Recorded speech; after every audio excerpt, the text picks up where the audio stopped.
a una época un poco más reciente, hace 250 años, que es donde se data o se tasa el inicio de la civilización moderna con la Revolución Francesa, con las campañas para la transformación de la política, el abatimiento, la abolición de la monarquía, el surgimiento de los gobiernos llamados democráticos y donde surge el concepto de masa, ¿no?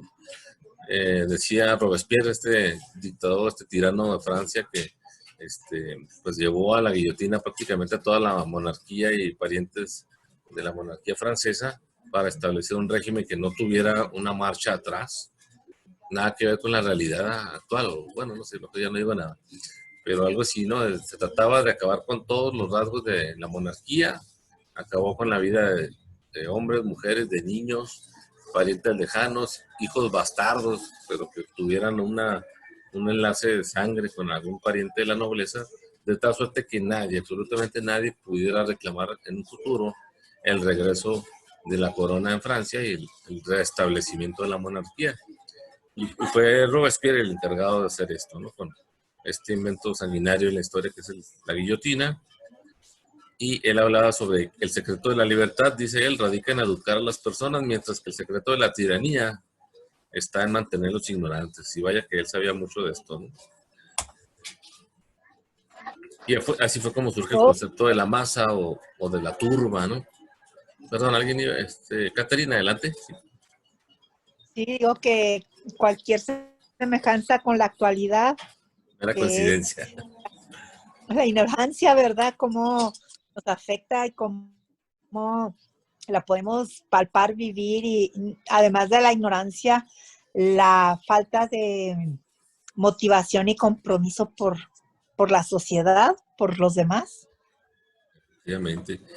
Fíjate, hay una reflexión que he estado, por más que le he estado dando vueltas en las últimas semanas. Hace poco, un mes y medio, alguien me la recordó esa frase y me empecé a reflexionar mucho tiempo sobre ella. Y está mucho más vigente que nunca, que es más difícil convencer a una persona, es más difícil convencer a una persona de que está equivocada, o sea, de que se equivocó. O sea, la frase literal, así no la recuerdo en este momento, pero el concepto habla, pues, convencer a una persona de que lo están engañando es más difícil que engañarlo. Y entonces, vemos cómo en la actualidad tal vez nos parece increíble que nos estén engañando y decimos, no, pues tengo acceso a muchas fuentes de información, en mi celular veo todo tipo de noticias, de comentarios, y entonces resulta que nos vamos convenciendo cada uno de nosotros de nuestras propias visiones, de nuestros propios puntos de vista, y se vuelve más difícil en la actualidad que alguien nos saque de esas conclusiones.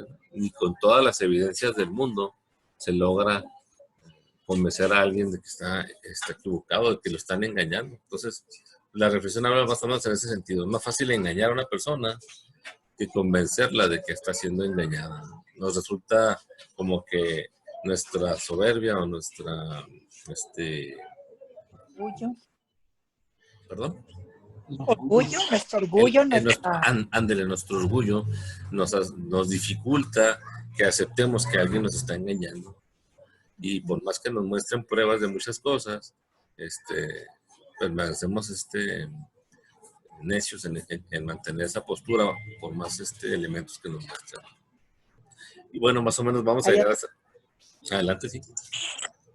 Hay una que dice que amamos más la tradición que la verdad, o sea, por cualquier tradición no aceptamos una verdad, aunque esté palpable, ¿verdad? Sea palpable, nos negamos por la cuestión de la tradición y a veces, por ejemplo, es como los paradigmas, ¿verdad? Que también seguimos nosotros en un paradigma, ¿por qué? Porque lo tomamos como una verdad y como inamovible, o sea, tenemos la certeza de algo o queremos tener la certeza porque es algo que ya aprendimos, aunque sea falso.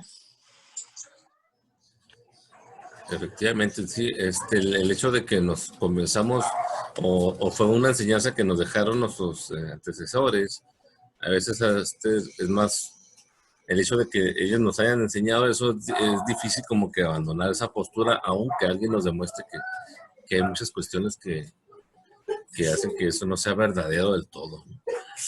Bueno, entonces entramos a cómo surge el concepto de la masificación de las personas, precisamente a partir de este acontecimiento, a partir de la Revolución Francesa y el establecimiento de las llamadas repúblicas democráticas. Este investigador pues nos habla del surgimiento de la sociedad de masas y las características a manera de recordatorio. Seguramente esto ya lo vieron en otras materias y si no, pues estaría que lo estamos aquí tomando. Las características de la sociedad de masas fue el establecimiento de la división del trabajo. Recordemos que también todo esto confluye con el desarrollo de la llamada revolución industrial que se inició en Inglaterra por el desarrollo de las tecnologías, primero las máquinas de vapor y luego ya el surgimiento de otras máquinas que empezó a generar esta producción en serie, ¿no? Y ya una vez que se generan fábricas, las primeras fábricas, se generó esta división del trabajo, la organización de la industria a gran escala, la producción automatizada de mercancías, las densas concentraciones de la población urbana, ¿no? Hace 200 años, en la época previa, posterior, inmediatamente después de la Revolución Francesa, la composición era totalmente contraria a lo que tenemos hoy en día. El 80% de la población estaba concentrada en zonas rurales y solamente un 20% estaban viviendo en las ciudades, las primeras ciudades, pequeñas ciudades que existían. De hecho, Adelante. maestro, no es una teoría preclásica de la teoría de las masas de comunicación. Ajá, adelante, sí. Me está preguntando. Sí, es una teoría preclásica. Pues se sitúa en contexto a este pensador, ¿no? Y entonces él habla de que este cambio en el tema de la revolución industrial y la abolición de la monarquía propició estos cambios, ¿no? Hubo ya una migración hacia las ciudades, principalmente por los beneficios que nos estaban otorgando en las ciudades, ¿no? El tema de la educación, mejores lugares donde poder estudiar una carrera, el tema de la salud, eran donde estaban los mejores, empezándose a desarrollar la medicina, las clínicas, primeras clínicas o los primeros hospitales, pero además pues de alguna serie de servicios, de beneficios que en el campo no se tenían, tan solo elementos tan sencillos que todos tenemos en nuestros hogares, como es el hecho de que hay un servicio que se encarga de llevar nuestra basura, ¿no? Nosotros nada más tenemos que dejarla fuera de nuestros hogares ciertos días de la semana y alguien se encarga de recogerla y concentrarla fuera de la ciudad. Otro servicio que tenemos pues es el del agua potable, ¿no? Abrimos una llave, giramos un grifo y tenemos agua limpia, ¿no? Para nuestras necesidades, para bañarnos, para alimentarnos, para preparar nuestros alimentos, etcétera, ¿no? Y también tenemos un sistema de drenaje que se encarga de el agua que se vuelve desperdicio, pues la aleja, ¿no?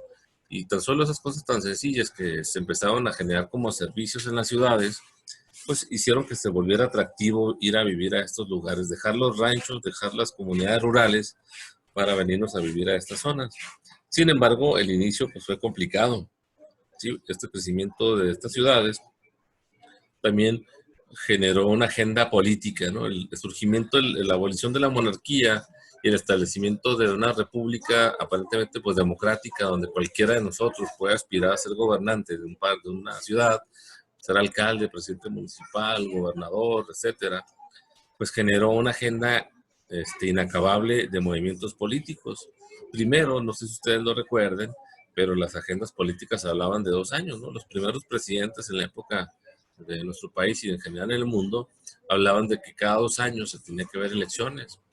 Y luego ya después algunos países cambiaron esa temática y hablaron que para los gobiernos se pasaran a 4 años, 3 años o 4 años. Luego, en el caso de México, se hizo un experimento diferente, ¿no? A 6 años, ¿no? Ni muy corto, ni tampoco demasiado extenso. Entonces se decidió por 6 años. En Chihuahua, durante el sexenio pasado, hubo una ocurrencia ahí del exgobernador, que no sé si ustedes lo recuerdan. Y a mí me pareció increíble que nadie lo cuestionara, ni siquiera el entonces presidente del Instituto Estatal Electoral, Herrera, se fue a Fernando Herrera, porque incluso hasta lo aplaudió. Yo recuerdo que yo inmediatamente cuando se le ocurrió a César Duarte mencionar que era conveniente que tuviéramos alcaldías de 4 años y diputaciones locales de 4 años, que según él, de esa manera se resolvería no estar teniendo elecciones tan frecuentes en Chihuahua, ¿no? Pero dije, válgame Dios, o sea, ¿cómo es posible que diga eso si no se va a emparejar con el calendario federal, que este va a seguir de cada 3 años en elecciones? Y luego en Chihuahua se tiene que elegir un gobernador cada 6 años, pero además cada 4 años se van a elegir alcaldes y diputados locales. Un ejercicio básico indicaba que si eso se hacía a partir del momento en que él lo estaba proponiendo, que me parece que era como por ahí el 2015 o 2014, iba a propiciar que en Chihuahua tuviéramos 5 años con elecciones consecutivas. 5 años así seguidos. Y uno para las elecciones intermedias federales, el siguiente iba a ser para supongamos que las nuevas alcaldías de 4 años, y luego la siguiente iba a ser la del gobernador, y luego la siguiente iba a ser otra vez ya la federal, la de la presidencial federal, y luego, total que yo hice un cálculo ahí, y iban a ocurrir 5 años con elecciones consecutivas.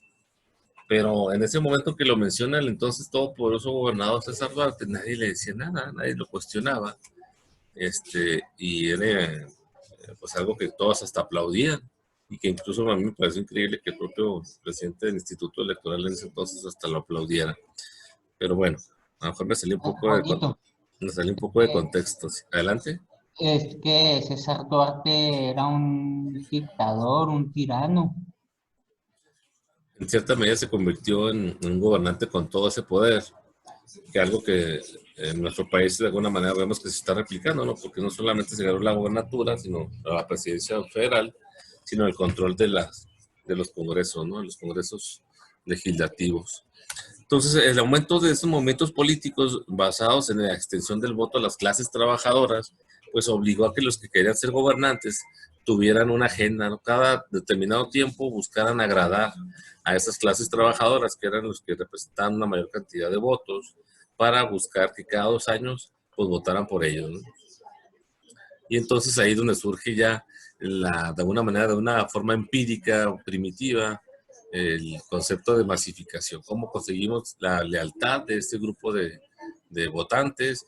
Unos buscaban el voto femenino, otros buscaban el voto de los trabajadores, otros buscaban tal vez el voto de adultos mayores, personas que tuvieran alguna necesidad específica, en lo cual ellos se podían presentar como sus redentores. Y ahí es donde surge la industria que es hoy en día de la manipulación política, ¿no? Con estos conglomerados de individuos que fueron en un principio definidos como gente pasiva, aislada, manipulable, irracional e ignorante. Algo interesante también pues de esa época, y que pocos hemos caído en cuenta, a mediados del siglo antepasado, a mediados del siglo XIX, ocurrió apenas lo que fue la alfabetización de más de la mitad de la población que existía en el mundo en ese momento. Hizo una reflexión interesante que no sé si ustedes me la vayan a validar, la compartan, pero fíjense, la imprenta se inventó hace más de 550 años, ¿eh? ¿Sí? Se inventó hace 30 años, 30, 40 años antes del descubrimiento de América, fue cuando se inventa la imprenta, ya por el 1452, me parece, 50, por mi tocayo Jonas Gutenberg. Y, sin embargo, a pesar de que la imprenta se inventó pues hace más de medio milenio, más de 500 años, las personas en el resto del mundo no aprendieron a leer, y apenas el punto así de cruce en el que ya más de la mitad de la población en el mundo aprendió a leer y escribir, apenas fue a mediados del siglo XIX. Apenas fue en la época en la que, por ejemplo, México perdimos la mitad de nuestro territorio, fue cuando gobernaba Benito Juárez en México, fue cuando la época triste de los niños héroes que fueron esa invasión donde perdimos pues la dignidad de muchas cosas más. Aquellas épocas en la historia, en el mundo que estaba gobernando, me parece que Napoleón estaba, no, esto ya ha pasado, perdón, Napoleón II es el que estaba en Europa. En fin, a mediados del siglo XIX, apenas en esa época fue cuando ya la mitad de la población en el mundo aprendió a leer y escribir. Sí, fue algo así como el equivalente al 2015 en México, en donde ya más de la mitad de los hogares de nuestro país ya tenían internet en sus casas, ¿no? Y se dice que fue un punto de quiebra así interesante, ¿no? 2015 o 2016. O, por ejemplo, creo que fue en el año del 1980, los 80s o 90s, cuando ya más de la mitad de la población del mundo tenía línea telefónica. Los 80 me parece. Entonces, hagan de cuenta que esas fechas específicas importantes, porque entonces ya una mayoría tenía acceso a esa tecnología, ¿no? Entonces, en el mundo ocurrió eso, ¿eh? Apenas a mediados del siglo XIX, no solo en México, sino en el mundo, finalmente las personas que sabían leer y escribir eran la mayoría. Y aquí yo tengo una hipótesis sobre por qué fue retrasado esa enseñanza, por qué los gobiernos anteriores, a pesar de que ya existía la imprenta muchísimos años atrás, hace 550 años, a pesar de todo eso, ¿por qué no se enseñó a leer y escribir a las personas, al resto de la población, a la gran mayoría de la población? Pues porque era una forma de mantenerlos controlados, ¿verdad? Al permitir que aprendieran a leer y escribir, pues existía el riesgo de que ellos se informaran por su propia cuenta y ya no sean tan fáciles de manipular. Sin embargo, llegó un momento en que el utilitarismo hizo necesario enseñar a leer y escribir a estas personas. ¿Y cuándo fue eso? Con la Revolución Industrial. Y cuando se inventan las primeras máquinas, esas máquinas que primero fueron una máquina de vapor y después ya se manipuló la electricidad, se generaron máquinas eléctricas, pues fue necesario enseñar a las personas cómo encender y apagar una máquina, cómo darle mantenimiento, cómo poder leer los instructivos que vienen en esos botones donde opera una máquina, una maquinaria de una fábrica, pues a que la gente supiera cómo interpretar esos botones o esas instrucciones que se les iban a dar. Y entonces ya fue necesario enseñarlos a leer. Y por eso entonces sí, a partir de 1850, mediados de esas épocas, se hizo una intensa campaña por parte de los dueños de estas fábricas, los primeros industriales que hubo en el mundo, donde ya finalmente entienden que pues ya no pueden detener esto, ¿no? Si quieren tener trabajadores que sean productivos, que puedan ayudar a que sus fábricas tengan esta productividad y esas ganancias, pues ya tenían que enseñarlos a leer, si no, no iban a poder ser eficientes esos trabajadores. Y entonces ya, ahora sí, se hacen esas campañas de alfabetización y finalmente se permite que el resto de la población aprenda a leer. Es una teoría un tanto fatalista, tal vez o pesimista, pero pues de alguna manera yo la sustento en ese sentido, ¿no? El utilitarismo. Si no los enseñamos a leer y escribir, pues estos trabajadores no me van a servir, no van a hacer uso de estas máquinas que estamos inventando. Y entonces, ni modo, hay que enseñarlos a leer, pues ya no podemos retrasar esto. Y entonces, ya con esto, de alguna manera, empezaron a generarse ciertos conceptos como lo que hoy llamamos el empoderamiento de las personas, ¿no? Las personas de las clases humildes, que al aprender a leer y escribir, empezaron a tener cierta capacidad de decisión y empezaron a exigir ciertos derechos. Y empezaron a surgir, por ejemplo, la demanda de ser entretenidos, ¿no? ¿Sabes que yo sé leer y escribir? Quiero que alguien me entretenga, a ver, entreténganme pues, ahora que sé leer y escribir. Escríbanme historias, escríbanme revistas o periódicos que me informen de lo que a mí me gusta, ¿no? A mí me gustan los deportes, a mí me gusta entretenerme con este tipo de música, con este tipo de arte, a mí no me gusta el teatro, a mí no me gusta el polo o el golf o el tenis, sino yo quiero deportes populares. Y entonces ya se generó incluso la industria del periodismo. Se dice que entonces surgieron los periódicos para esas clases de consideradas de estratos bajos, ¿verdad?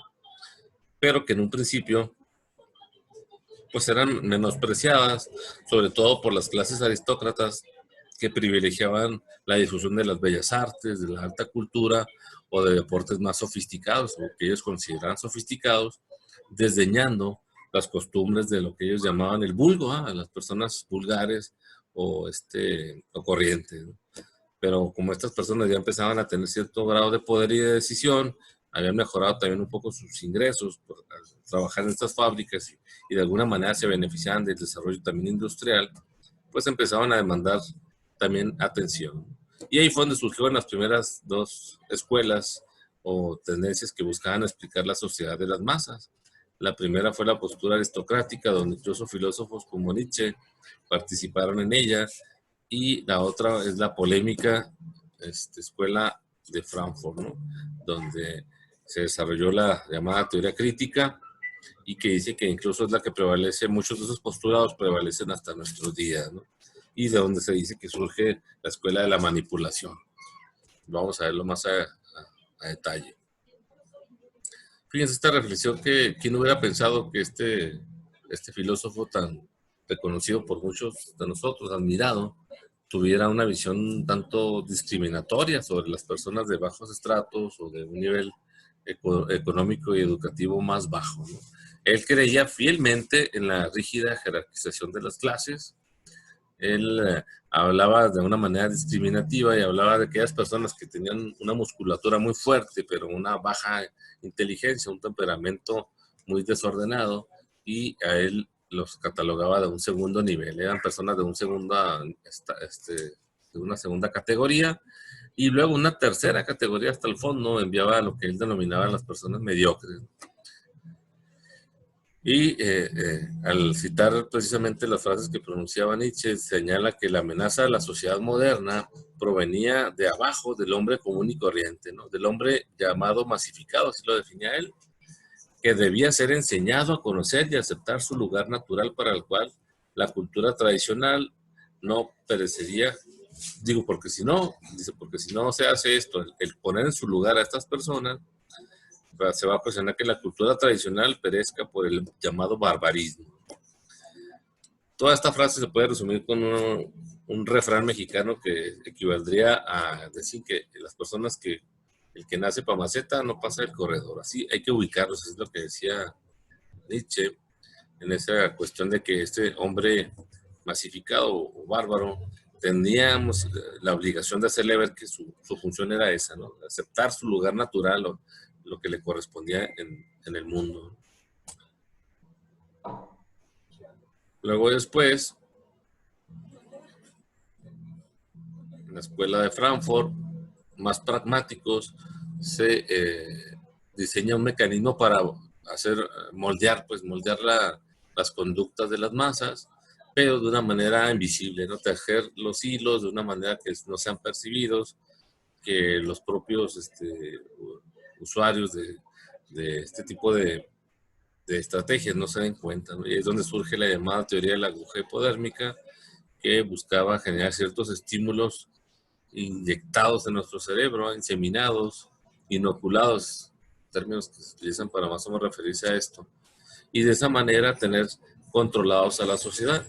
Y entonces lo más interesante era hacerlos pensar a la sociedad que esos ideas, esos conceptos habían surgido dentro de ellos mismos de manera instantánea, que nadie se los había inculcado, ¿no? Que a nadie se le había ocurrido introducirlos en su cabeza.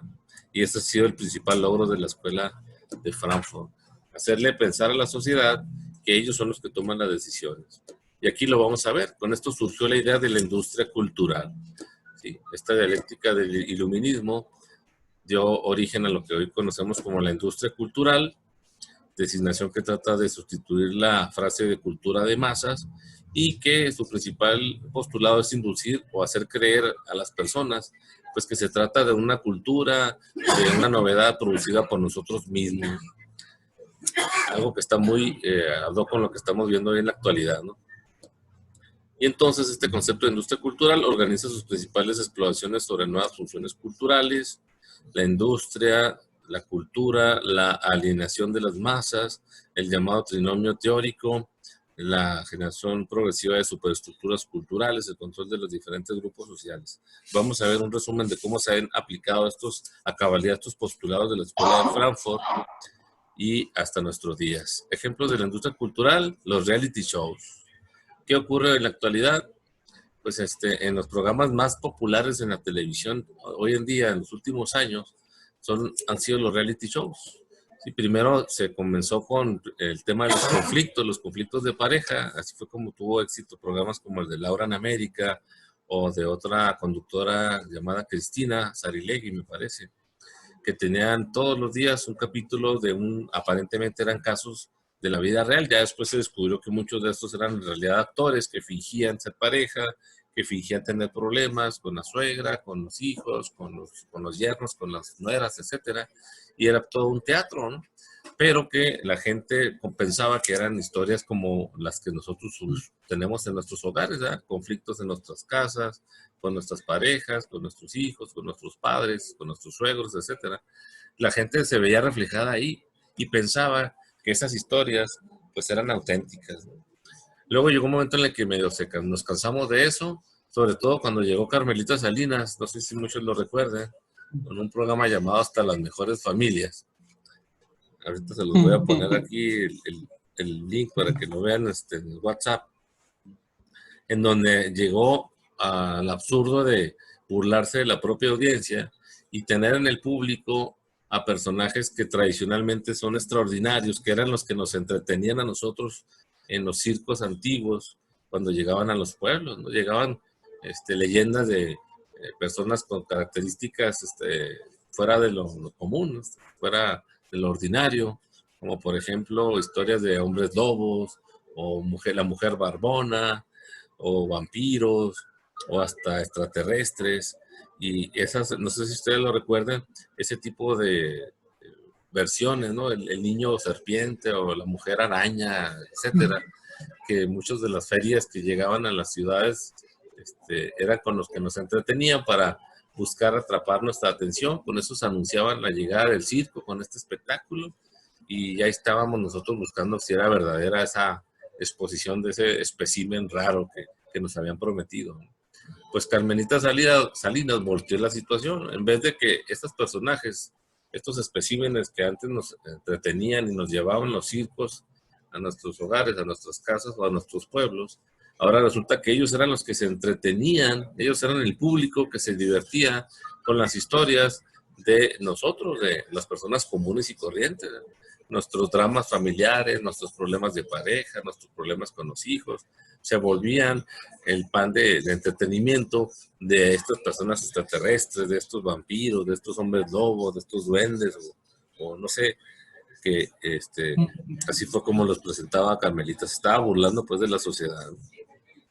Luego, cuando salimos medio de ese bache, afortunadamente, surgieron otro tipo de entretenimientos más recientes que también buscan asemejar esto de los reality shows, o sea, las competencias como fue lo del Big Brother, que ahí más bien explotó el morbo, ¿no? Buscar qué pasa si encerramos a un grupo de jóvenes, 10, 20 jóvenes encerrados ahí que no puedan salir, pues el morbo, ¿no? ¿Qué va a pasar ahí? Si van a tener alguna relación, si va a haber escándalos que puedan alimentar nuestro morbo.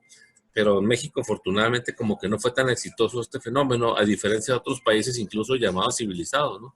Hubo países como España o en Europa, donde no sé cuántas versiones de Big Brother llevan y la gente lo sigue viendo, ¿no?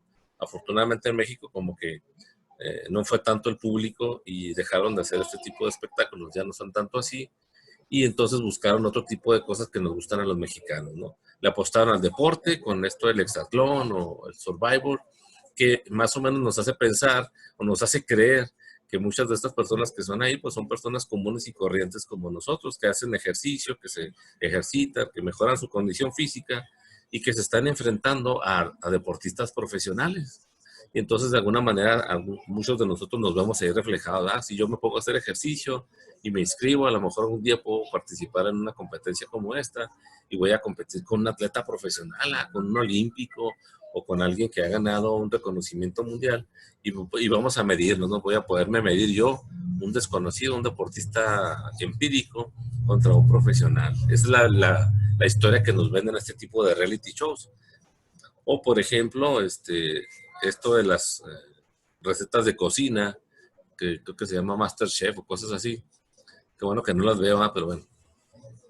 Donde pues se habla sobre unas personas que pueden tener talento para la cocina, para cocinar algo, y que buscan un reconocimiento, volverse famosos, ¿no? Previo a esto, pues fueron concursos como el canto, que en México, si nos recordamos algunos de ustedes, pues no es algo novedoso, es algo que siempre ha existido desde hace muchas décadas atrás, lo que es las colonias, los parques de las principales colonias, en todas las ciudades, las plazas centrales, había una costumbre en ciertos días de la semana, en fin de semana, por ejemplo, que se llamaba los aficionados, ¿no? El canto de los aficionados. Y entonces había la costumbre de los gobiernos de colocar una especie de, en las plazas centrales, un sonido para que las personas que quisieran convivir en su ciudad, y se hacían concursos de canto, se invitaba al público que quisiera inscribirse a participar, y gente común y corriente, que no eran artistas famosos, podían subirse al kiosco de esas plazas y participar en ese concurso de canto de aficionados, así se llamaba.